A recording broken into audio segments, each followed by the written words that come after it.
Putting your arms to your mouth can take a lot out of you, especially if you're feeling a bit weak.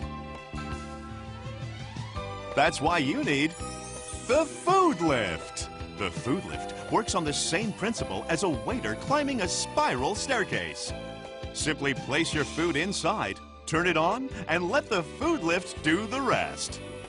It takes all the hard work out of eating. One size fits all, so anyone can get food to their mouth with minimal effort. The Food Lift works with any food, from potatoes to cereal.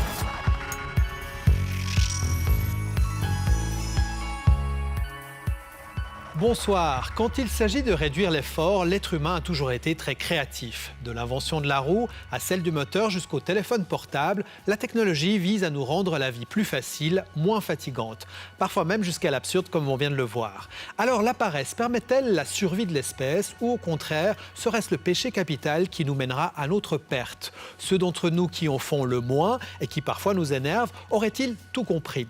Réponse dans cette émission. Mais pour le moment, je vous propose de nous faufiler dans la tête de celui qui, vu de l'extérieur, pourrait passer pour le roi des glandeurs.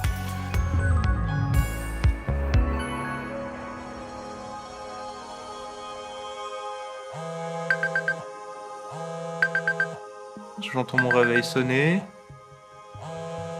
Je le repousse de 10 minutes. J'ai aucun scrupule à le faire. Je profite me réveiller tout tranquillement jusqu'à que j'aie envie de faire autre chose.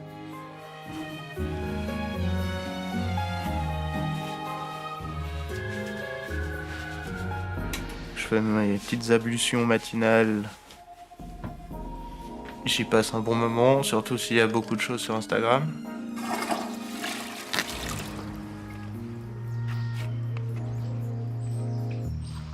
Ce que je fais après... Ce que je fais après, c'est de continuer de glander, en fait. Vu que j'habite pas tout seul, je vois les gens faire plein de choses autour de moi. En même temps, ça m'amuse de les voir faire des choses tout en moi ne faisant rien. Je les vois partir au travail et je leur souhaite une bonne et longue journée. Il y a clairement une notion de plaisir dans le farniente et sinon je travaillerais comme un fou. C'est comme un art de vivre en fait pour toi. C'est un art de vivre. C'est une façon, à mon avis, logique de vivre en fait, de pas passer tout son temps derrière un ordinateur ou derrière un volant.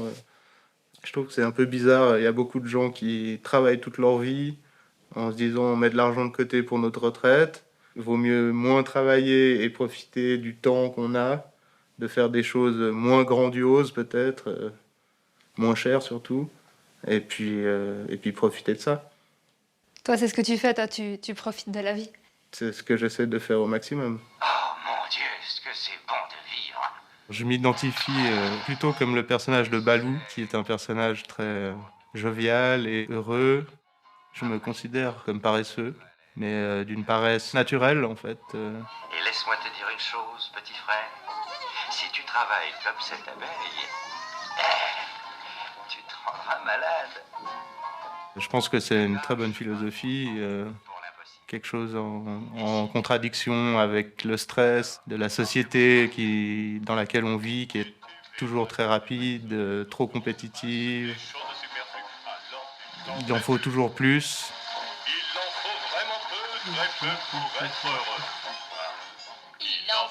Ce trentenaire qui vit en colocation a eu du mal à trouver une voie professionnelle qui s'accorde avec sa philosophie de vie.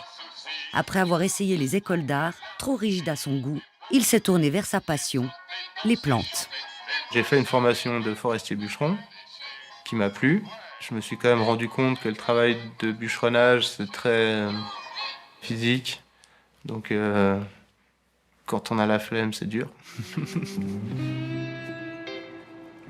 C'est un métier tellement dur pour le corps qu'il faut penser paresseux. Il faut imaginer l'avancement dans le chantier de façon à faire le moins de gestes possible. Et on parle vraiment de gestes, faut éviter de faire 3 pas. À la fin de son apprentissage, il monte une entreprise de paysagisme, une indépendance précaire, mais qui lui permet de travailler en accord avec sa philosophie et son rythme. Je ne peux pas travailler pour un employeur. Je suis incapable d'être toujours pile à l'heure tous les jours. La perception du temps, pour moi, elle est légèrement différente, dans le sens où si j'arrive à 9h10, ça ne m'empêche pas de finir 10 minutes plus tard, le soir. Enfin, je ne comprends pas le concept d'arriver pile poil au bon moment. Et quand il ne travaille pas, Ignaz se laisse aller à son occupation favorite. Je me permets de rien faire pendant quelques jours, de glander, de regarder des séries ou des documentaires ou des films. Je me donne pas vraiment de limites, mais au bout d'un moment, je culpabilise de rien faire. Et du coup, la culpabilité me pousse à faire des choses. Mais pas que la culpabilité, aussi l'envie de faire des choses. Ignaz a essayé de comprendre d'où venait cette culpabilité. Il a du coup développé une vision critique de la société. Je sais pas trop pourquoi la paresse est mal vue par la société. Parce qu'on exige des gens d'être des machines, de ne pas être en accord avec eux-mêmes, de ne pas considérer du temps pour leur famille, même pour eux-mêmes. C'est la société qui est trop rapide, qui est trop demandeuse. Un mode de vie paresseux, en accord avec ses valeurs et ses principes. Mais Ignaz est assez lucide pour savoir qu'il n'est pas partagé par tous. Ça m'a pas mal porté préjudice, effectivement, surtout pour les emplois. Mais j'en sors grandi maintenant, que je travaille à mon rythme, que je suis indépendant. Et justement, c'est un bon équilibre entre gagner sa vie quand même et vivre sa vie.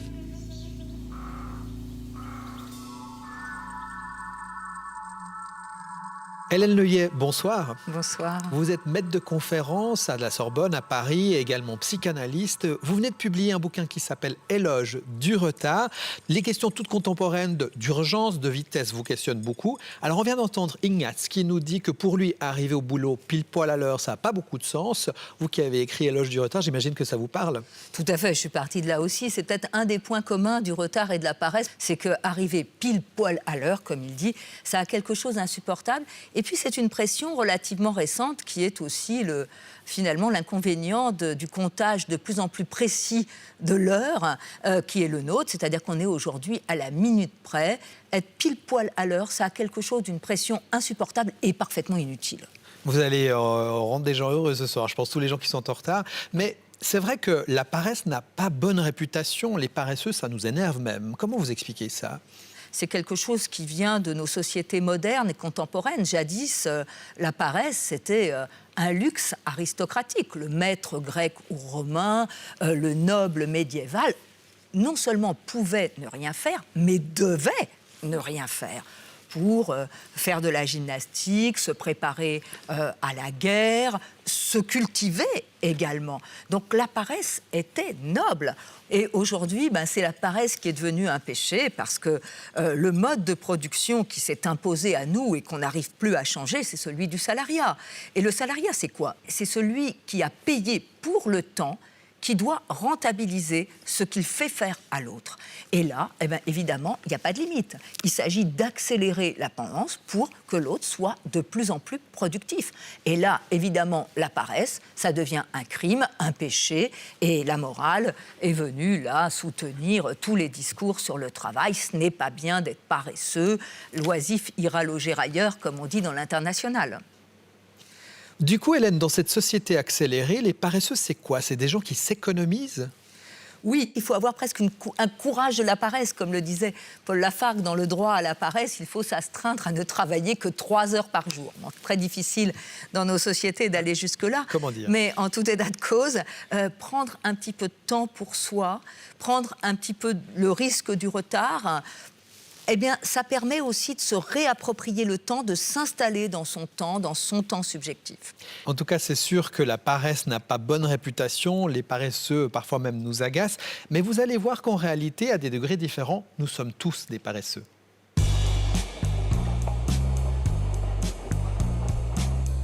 Dans une situation banale, par exemple quand il faut choisir entre l'escalier et l'escalator, soyons sincères, combien d'entre nous choisiront l'escalier ? Une personne dans le monde, toutes les 10 secondes, meurt des causes d'inactivité physique. Le problème de la paresse, c'est vraiment un problème de santé publique, et la sédentarité aussi.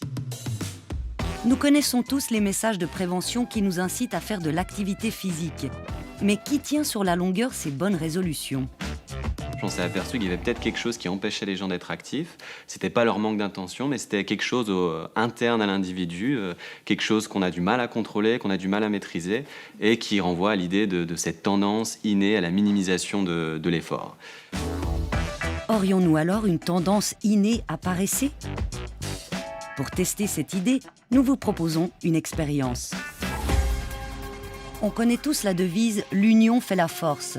Et à l'école comme dans le monde du travail, nous sommes convaincus que l'esprit de groupe aide à nous dépasser. Venez par ici. Nous avons invité 6 volontaires dans les locaux de la RTS pour voir si la pulsion à la paresse l'emporte sur la force du groupe. En fait, la consigne est simple. Je vais vous demander de prendre la corde et de tirer dessus le plus fort possible, sans à-coups. Sans à-coups. À mon top départ, allez-y. Nous mesurons la force de nos 6 participants grâce à un dynamomètre et notons méticuleusement les résultats de chacun. Fabrice est le plus fort. Il a tiré au total un poids de 57 kg. Sabine, elle, 24 kg. Oui, je pense que j'ai tout donné, oui. Et Virginie, 28 kg. Tout ce que je pouvais donner, en tout cas. De son côté, Artyom a tiré 34 kg. C'est parti.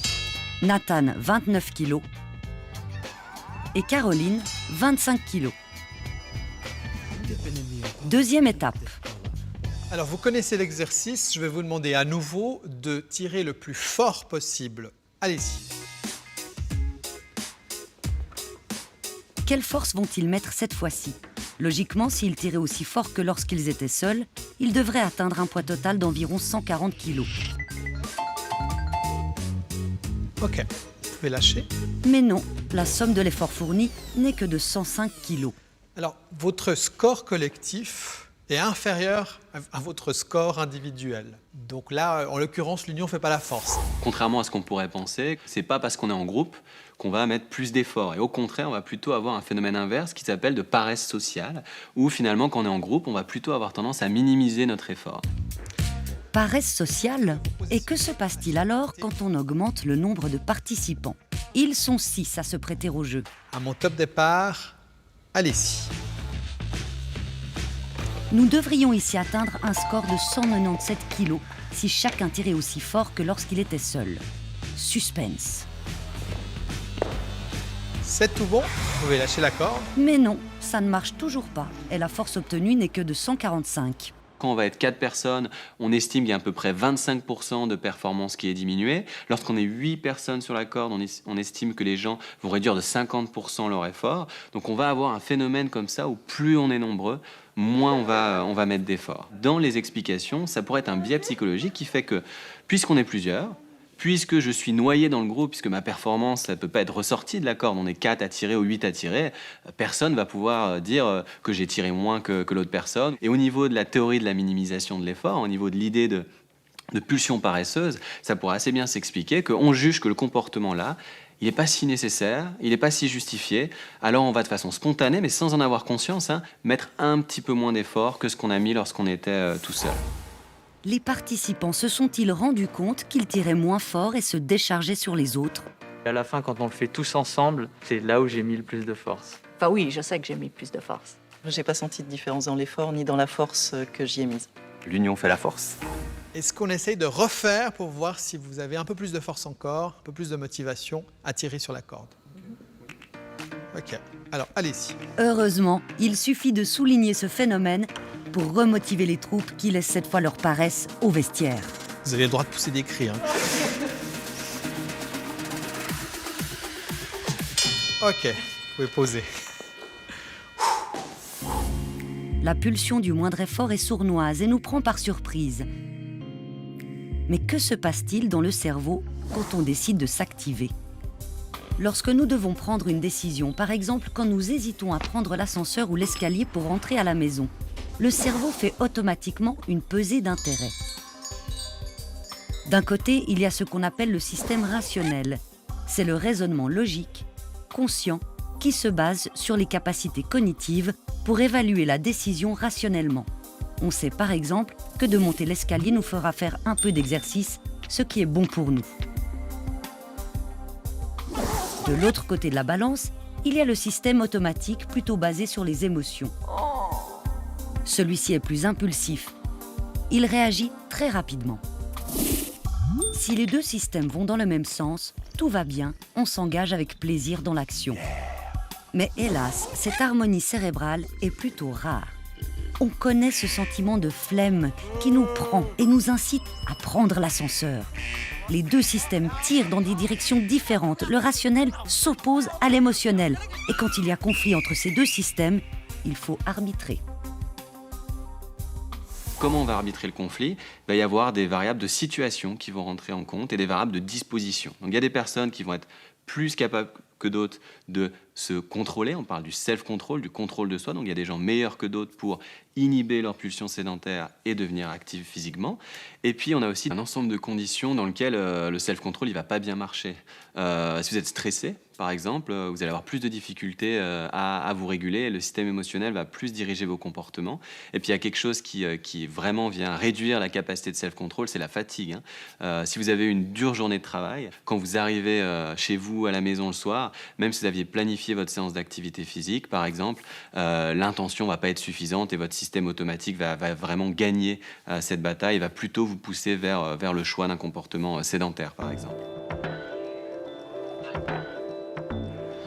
S'il y a un domaine où il est essentiel de s'économiser, c'est bien le sport. Les sportifs seraient-ils alors aussi paresseux? Jonas pratique la grimpe, une activité qui demande de la discipline et de l'entraînement. Si par exemple, j'arrive pas à faire un mouvement, je vais essayer de le refaire de manière la plus efficace possible. Donc vraiment utiliser le moins d'énergie, utiliser le placement du corps, optimiser mon mouvement pour justement après aller plus loin.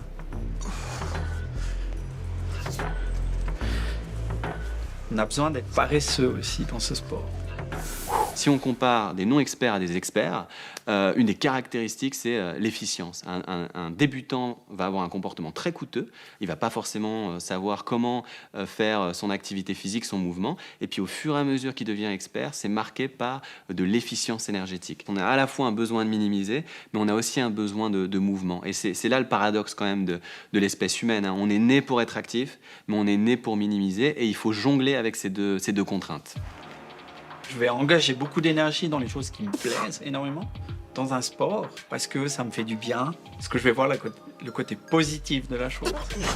Et sur d'autres choses, justement, je vais optimiser cette énergie ou pour dire je vais en faire le moins possible parce que j'ai beaucoup moins d'intérêt pour ces choses. Pour ce trentenaire bernois, c'est assez simple. Les tâches du quotidien ne l'intéressent pas du tout. Il a toute une série d'astuces pour économiser sa précieuse énergie.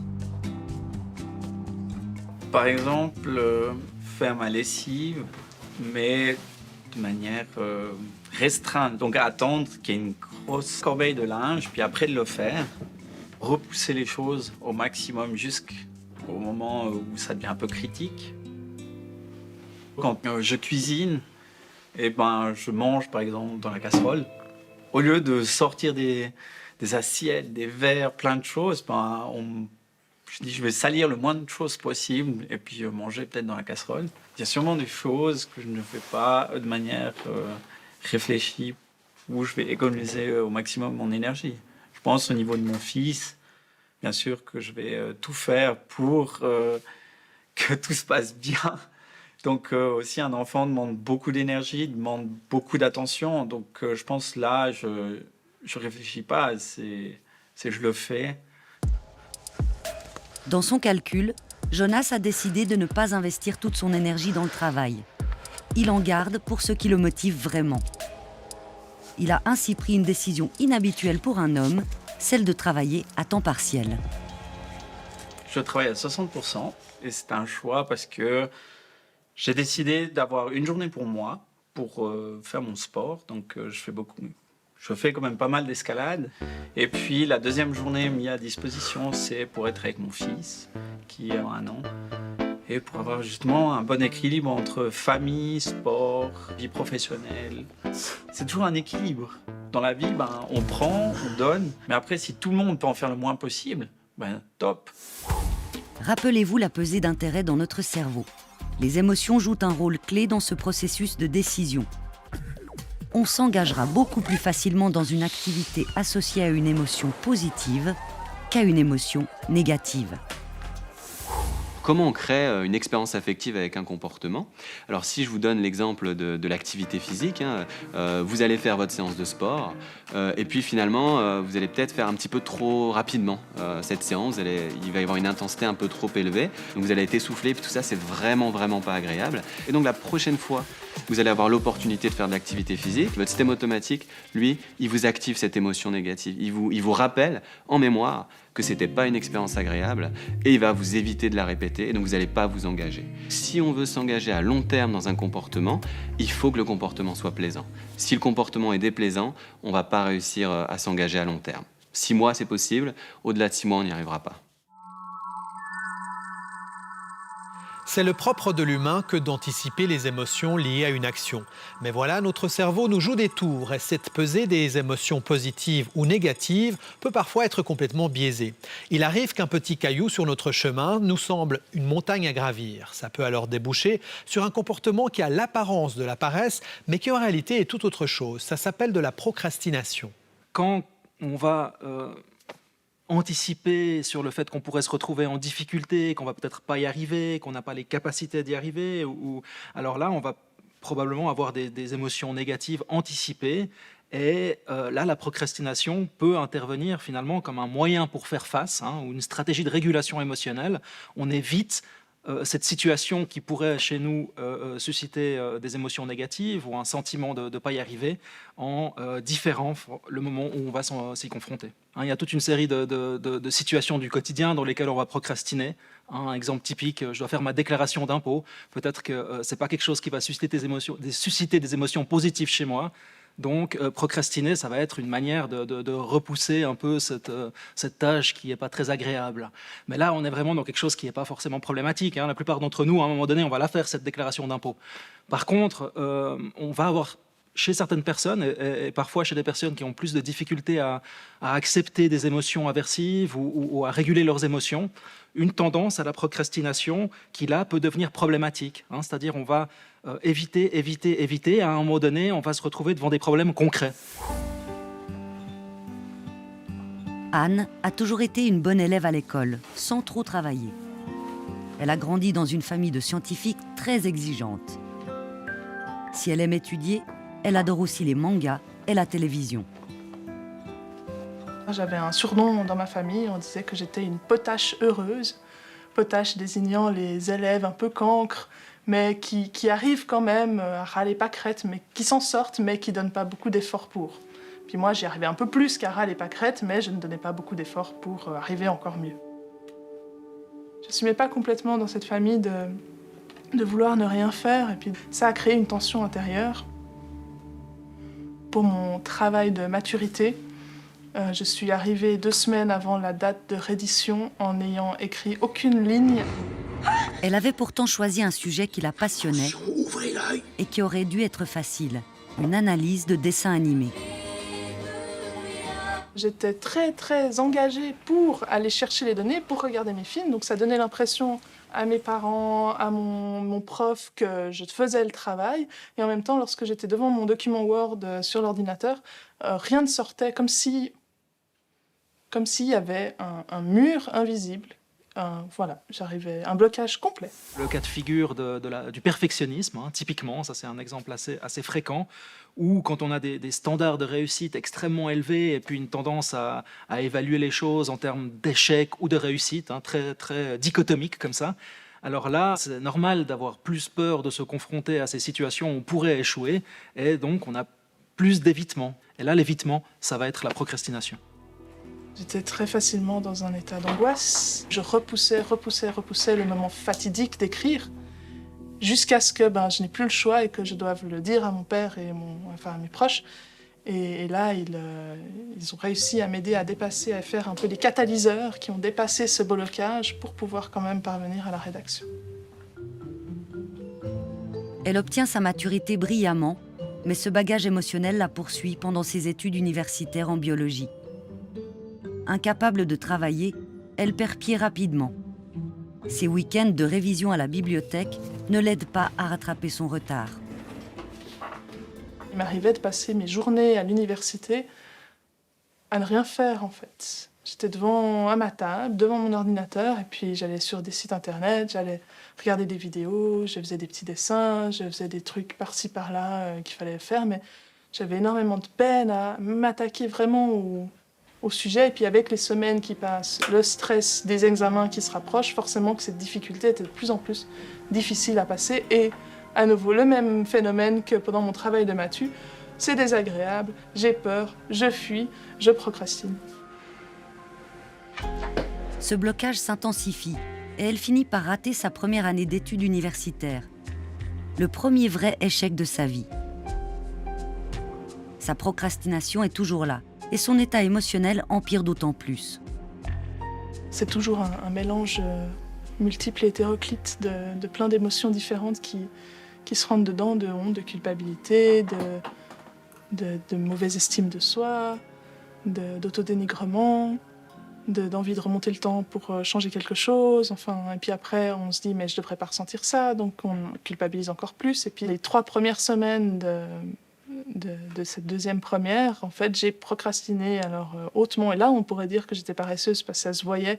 J'étais dans les couloirs du Nimaï à me regarder les 3 premières saisons de Game of Thrones en 3 semaines. Anne finit par dire stop à la procrastination. Elle empoigne ce mal-être qui la poursuit depuis des années. Elle entame une thérapie. Elle réalise qu'elle doit apprendre à gérer ses émotions, positives comme négatives, et baisser son niveau d'exigence. Quand j'ai commencé à assumer en fait que la procrastination, c'était pas une faille chez moi, c'était pas un défaut, c'était pas quelque chose dont devrais avoir honte, mais que c'était une expression d'un mal-être intérieur. Et là, il y a un soulagement libérateur, extraordinaire, qui du coup se dit bah oui, en fait. Puis on se sent mieux. Et du coup, quand on réattaque, qu'on se retrouve face à la situation qui finalement a déclenché la culpabilité précédemment, ça la déclenche plus. Ou moins fort. Et puis c'est tout cet art de questionner ces émotions qui surgissent pour pouvoir après éviter cette fuite procrastinatrice caractérisée. Hélène Leuillet, on vient de voir le portrait de Anne qui par moments s'est sentie comme paralysée dans la vie pour agir. À partir de quand ça devient grave de ne pas passer à l'acte ?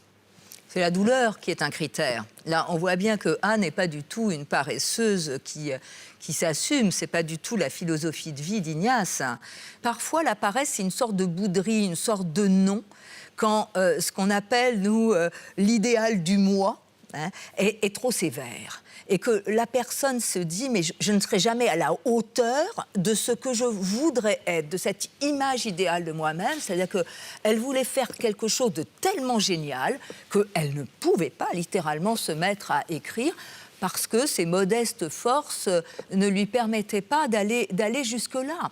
Donc voilà, là c'est une paresse très douloureuse qui vient de ce jugement excessivement sévère à l'égard de soi. En fait, vous êtes en train de dire que c'est une sorte de conflit psychique qui parfois pousse à la culpabilité, débouche sur la culpabilité. Mais absolument. Et la culpabilité est toujours un indice très précieux. C'est le signe qu'on va à l'encontre de son désir. La culpabilité est toujours à l'égard de soi. Mais il y a un moment où c'est très inhibant. Mais c'est vrai qu'on a un peu l'idée que dans la vie, il y a des étapes de vie et que si on est en retard sur une étape, c'est là où on se sent coupable. Il y a toujours cette hantise du retard. Oui, il y a une hantise du retard qui est trop forte dans nos sociétés. Parfois, on fait peser trop sur la jeunesse. Vous savez, à 14 ans, il faut avoir un projet de vie. Même ça, c'est demandé parfois dans les 14 ans. Qu'est-ce qu'on peut savoir de sa vie ? On a bien d'autres préoccupations. Il faut prendre le temps. Le temps est subjectif. Chacun a les étapes par rapport auquel il peut passer. Chacun a sa temporalité propre et ses étapes propres. Alors maintenant, vous avez raison, il y a des étapes par rapport à soi-même. On a tous un vœu caché qui se forge généralement assez tôt dans l'enfance. Il faut respecter ça, être attentif à ça. Alors, on va voir que ce besoin de toujours faire quelque chose, de rentabiliser son temps, ça peut aller assez loin.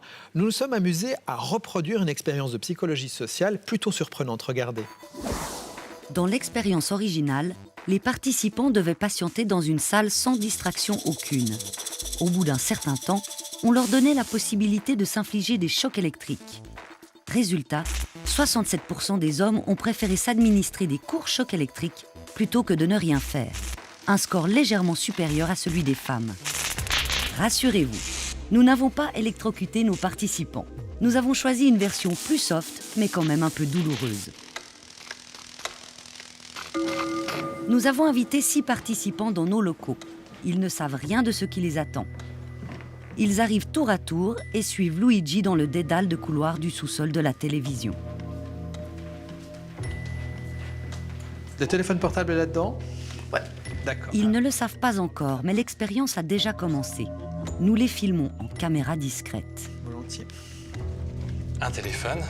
Ah, carrément 2 ? Ouais. Un second. Parfait. Personnel, travail. Alors, vous pouvez vous asseoir. Merci. Et on vient vous chercher dans un moment. À tout de suite. À tout de suite. Le lieu d'attente n'a pas été choisi au hasard. Nous avons cherché le lieu le moins stimulant de toute la télévision. Un couloir sans fenêtre, sans décoration et sans aucun passage. Bref, absolument rien qui ne puisse les occuper. Et c'est bien le but. Nous voulons observer leur comportement quand il n'y a rien à faire.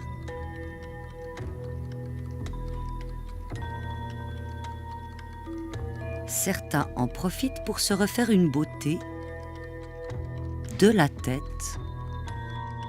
aux pieds. Gentiment, ils commencent à s'agiter. J'observais un peu le couloir et tout ce qu'il y avait autour, en fait, tout ce que je pouvais regarder, donc le mur, les lampes, les portes. Il y avait une pile de chaises, il n'y en avait qu'une seule verte et je suis vite partie en philosophie, pourquoi il n'y a qu'une chaise verte? Certains trouvent vraiment n'importe quel prétexte pour bouger. Et je voulais regarder juste le téléphone.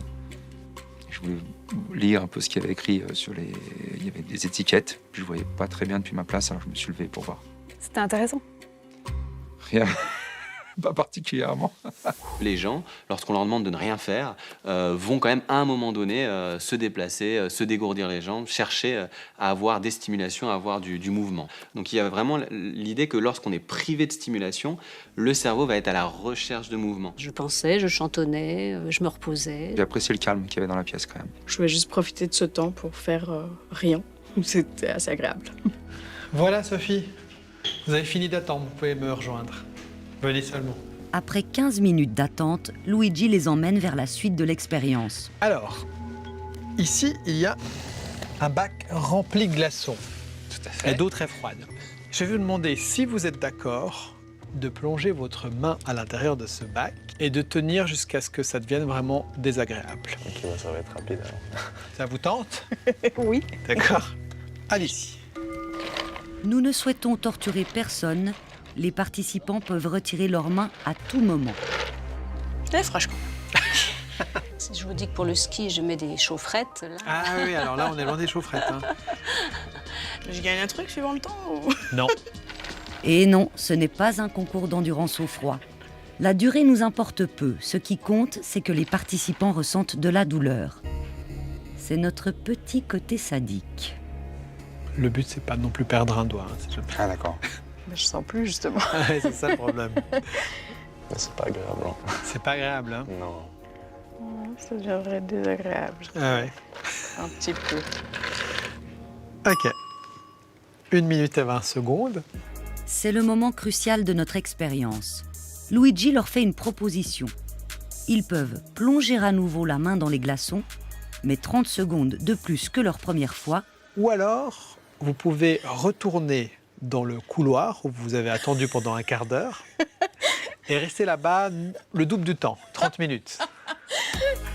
Ok. Quel est le choix que vous faites? Eh bien, j'ai 2 mains, je vais essayer de d'équilibrer. Je vais mettre la deuxième. C'est paradoxal, tous disent avoir aimé l'attente et pourtant sur 6 participants, ils sont 5 à préférer remettre la main dans les glaçons. Voilà, le choix a été fait. On passe à cette étape et puis on va gagner du temps. On a gagné 28 minutes et 30 secondes. Je me suis dit, attendre 30 minutes, j'ai l'impression que ça va être long. Quand on lui dit de rien faire, le cerveau il va pas du tout être d'accord avec ça et il va chercher justement à avoir des stimulations, à avoir de l'activité. Et là, il le montre que ils sont même prêts à avoir des activités qui sont plutôt douloureuses. Hélène Leuillet, comment vous expliquez que nos volontaires préfèrent souffrir, replonger leurs mains dans les glaçons, plutôt que de ne simplement rien faire dans la salle d'attente? Probablement parce que rien faire, c'est une douleur.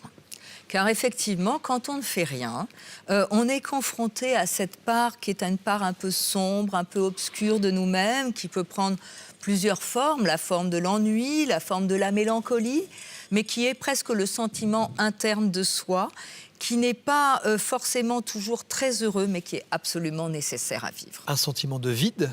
Un sentiment de vide intérieur, un sentiment que finalement on est fait de ce vide, que c'est bien notre vide intime qui s'exprime là, qui n'a pas sa place dans le social actuellement, alors même que c'est la source de toute créativité et qu'il vaut mieux essayer de l'apprivoiser si on ne veut pas passer à côté de sa vie.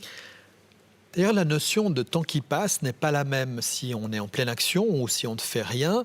Dans votre livre, vous parlez de temps objectif versus temps subjectif. De quoi s'agit-il? Le temps subjectif, c'est bien simple.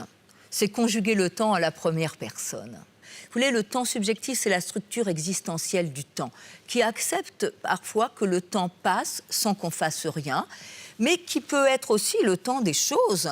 En revanche, lorsque le temps n'est plus que temps objectif, il est le temps purement comptable et il n'a pas besoin de moi. Il a seulement besoin de mon énergie, de ma force de travail, de ma compétence, bref, de tout ce qui peut faire de moi une machine.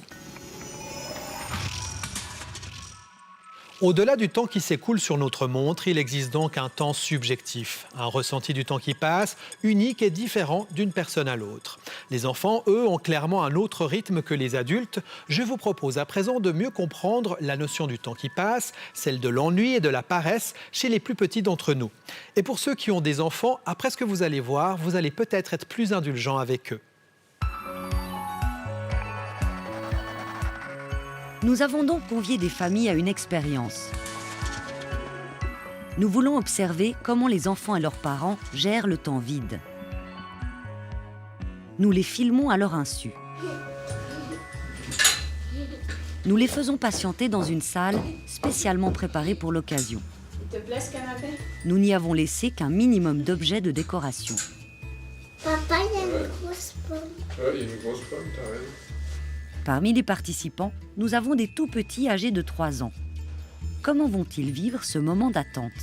On dirait comme un ballon. Oh, mon chapeau. Dans le panier. Dans le panier? Voilà. Mais doucement, doucement.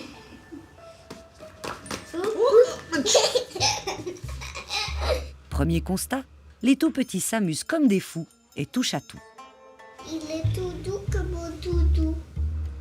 Massimiliano, il était très curieux dans la salle et il voulait absolument qu'on regarde derrière les paravents. Mon fils a exploré un peu partout et on a passé le temps, quoi. Les petits, ils explorent un nouvel environnement déjà par les sens. C'est pas par une analyse cognitive de l'espace, c'est je touche, je sens. Tout objet qui est à notre portée, pour le petit enfant, ça devient un élément de jeu. Et c'est comme ça que le petit enfant, en général, va traverser sa journée. C'est-à-dire, il ne va pas y avoir tellement de moments où il va dire « je ne sais pas quoi faire ». Si les enfants découvrent avec avidité cet environnement, c'est aussi parce qu'ils n'ont pas la capacité de ressentir le temps. Ils ne vivent que dans l'instant présent.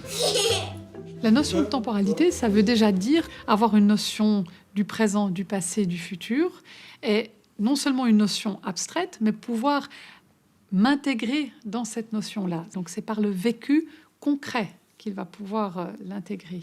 Donc ça se structure, c'est toute une notion déjà cognitive de pouvoir faire des liens entre le passé, le présent et le futur.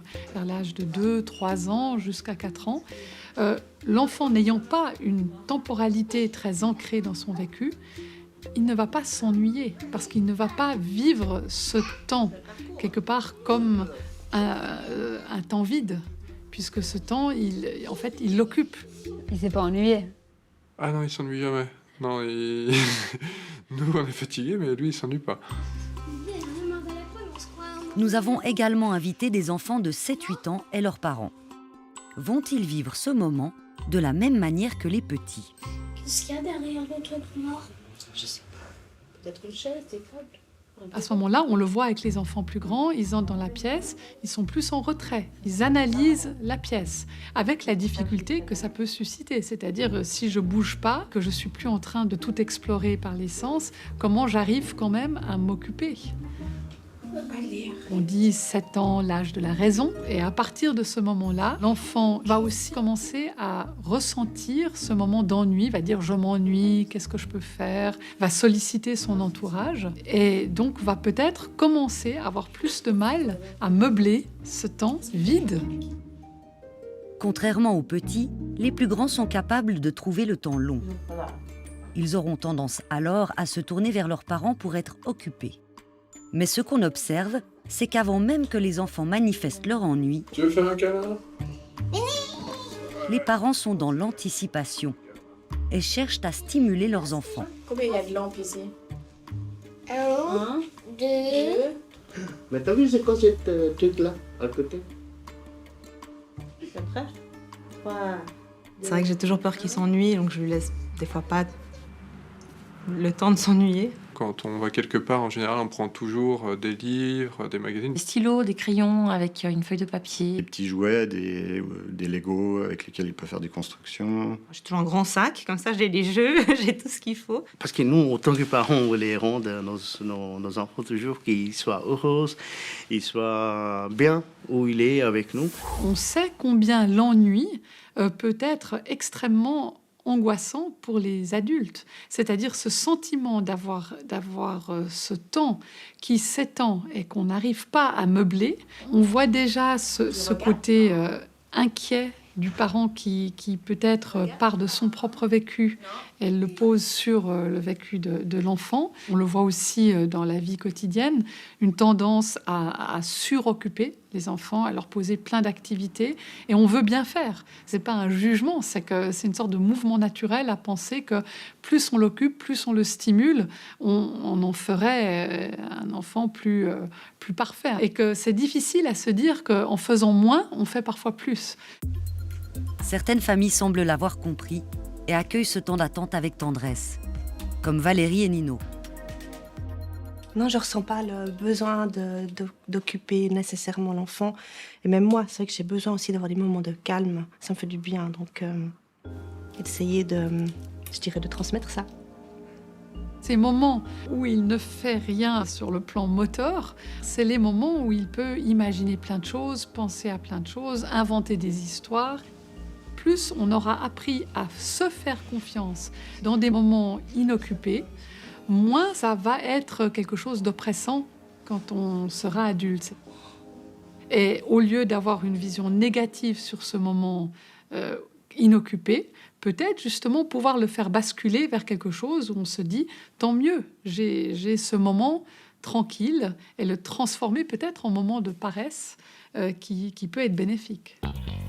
C'est dans l'enfance qu'on apprend à gérer l'ennui. L'enfant qui sait bien s'ennuyer aura beaucoup plus de chances à l'âge adulte de savourer les moments de paresse sans pour autant se sentir coupable. Le succès actuel des cours de yoga, de méditation de pleine conscience est lié à ce besoin de se reconnecter à ses émotions, de vivre l'instant présent en s'accordant du temps en compagnie de soi-même. Un phénomène au cœur des travaux du professeur Guido Bondolfi des hôpitaux universitaires de Genève. On a tous fait l'expérience que la plupart du temps, nous sommes plutôt sur un mode faire. On est tout le temps en train de faire quelque chose, de penser à quelque chose que nous devons faire, ou bien de nous situer dans le passé par rapport à quelque chose que nous avons fait. Et parfois, nous avons la possibilité de constater que nous switchons dans un mode plutôt être. Dans un mode être, on est plutôt dans une attitude plutôt d'observation. On observe ce qui se passe en nous, ce qui se passe à l'extérieur de nous. Et Dans ces moments-là, peut-être on expérimente quelque chose qui ressemble un peu à une paresse, mais qui est plutôt une ouverture vers une autre modalité d'être en relation avec le monde, avec nous-mêmes. Étonnamment, cet ralentissement, cette manière d'être davantage aligné sur ce qui se passe juste maintenant, s'accompagne aussi à un état de bien-être. Être là, connecté avec soi, permettrait donc d'être plus heureux. Yumi est une jeune femme de 25 ans. Elle a fait de la connexion à soi et aux autres un mode de vie jusque dans son métier. Le travail du sexe, il me permet à la fois d'avoir un mode de vie langoureux. Il me permet de faire vivre aux autres justement ces moments de langueur et de paresse et de finalement je deviens un peu l'autorisation pour certaines personnes de vivre un moment à l'horizontale de bien-être où on se connecte à soi et puis à l'autre et plus dans le faire. Donc pour moi il fait vraiment totalement sens. Puis du coup j'ai choisi un métier pour moi qui me permet à la fois d'avoir du plaisir et du sens, en même temps d'avoir du temps. Du temps qu'elle emploie à assouvir ses nombreuses passions, comme la philosophie ou la poésie. Le premier mouvement pour moi de la poésie, c'est la contemplation. Puis la contemplation, c'est associé à ne rien faire. On est là, on regarde quelque chose, et puis qu'est-ce que ça nous évoque, qu'est-ce que ça nous crée comme émotion, quelles images se déroulent. Je pense que j'ai beaucoup construit ma vie autour de mon activité préférée, qui est le fait de penser. Après, dans mon quotidien, ça prend la forme déjà d'avoir un rythme relativement lent. Le matin, j'essaye de me réveiller naturellement, en fait, quand mon corps en a besoin. J'aime pas commencer à travailler avant au moins 11 heures, parce que le matin, c'est un temps que je trouve très bien, justement, pour être dans la lenteur. J'adore être allongée. Sur mon lit, sur mon canapé, et puis juste être là. Et puis, je pense que pour une personne extérieure, on va considérer que je ne fais rien. Il ne se passe rien parce que je ne produis rien. Mais pour moi, c'est un moment qui est hyper important et hyper beau parce que justement, je laisse ma pensée se développer d'elle-même. Et puis j'ai plein d'idées du coup qui vont jaillir d'elles-mêmes et puis je les laisse se dérouler. Comme ça, je m'en remets à cette pensée-là et je me laisse couler par le flot. Je vais avoir je vais rêvasser, je vais avoir des désirs aussi qui naissent. Et je sais que c'est le fait de laisser beaucoup d'espace pour cette pensée en rêverie qui me permet d'être plus connectée à moi, je pense, d'avoir de nouvelles idées, de penser différemment le monde. Avant, je culpabilisais de ma paresse parce que je me disais, mais il faut que je fasse des choses et très vite... comme si j'étais condamnée à mes 30 ans. Il fallait que j'ai accompli tout ce que j'espérais accomplir avant mes 30 ans, ce qui est absurde, et puis qui, en réalité, me faisait sentir très coupable, et en réalité, me paralysait beaucoup plus que quand j'ai appris justement à déconstruire en me disant mais non, en fait, moi, fondamentalement, je suis paresseuse, et puis au lieu de culpabiliser de ça, juste c'est ma nature profonde, puis si je la respectais et si j'en faisais plutôt un mode de vie... J'ai pas besoin de biens matériels pour être heureuse. L'oisiveté, en tout cas, le fait d'accepter la paresse, c'est une manière de dire moi, je suis pas d'accord en fait avec cette société d'hyperproductivité, d'hyperconsommation. C'est une manière de dire moi, je vais rien produire en fait. Je vais pas participer à cette aliénation collective. Et du coup, quelque part, ça permet comme forme de résistance, c'est d'offrir l'espace pour se recentrer sur soi et pour comprendre ce qui est juste pour soi. Vous êtes quelqu'un de très libre. Oui. Hélène Leuillet, que vous inspire le portrait de Yumi? Des choses contrastées, bien sûr.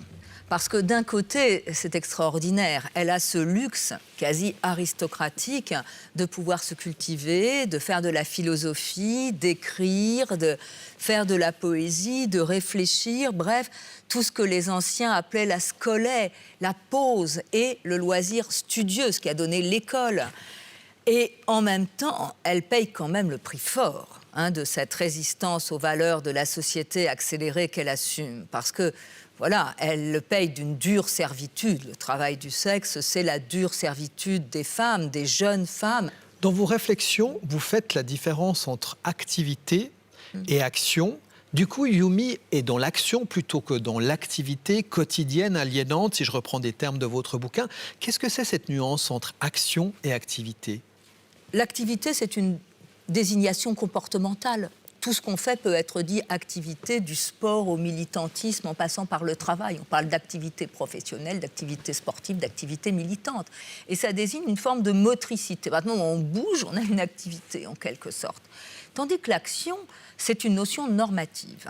On peut agir en étant parfaitement immobile. On peut agir par des paroles.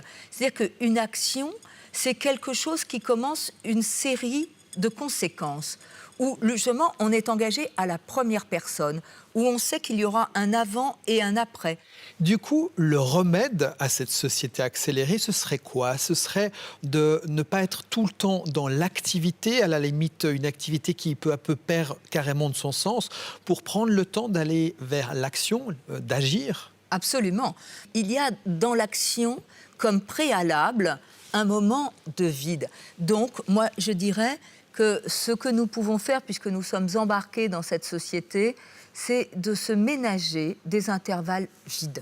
Que ce soit des intervalles de paresse, que ce soit de ne pas culpabiliser pour le retard, de ne pas avoir la hantise du retard, et de s'astreindre presque à des moments de vide, à des intervalles, surtout quand il faut agir. Parce que c'est là que se trouve pour nous la source de notre liberté et du sentiment que nous pouvons avoir de notre propre vie, de vivre notre propre vie. Hélène Leuillet, merci beaucoup. Merci à vous.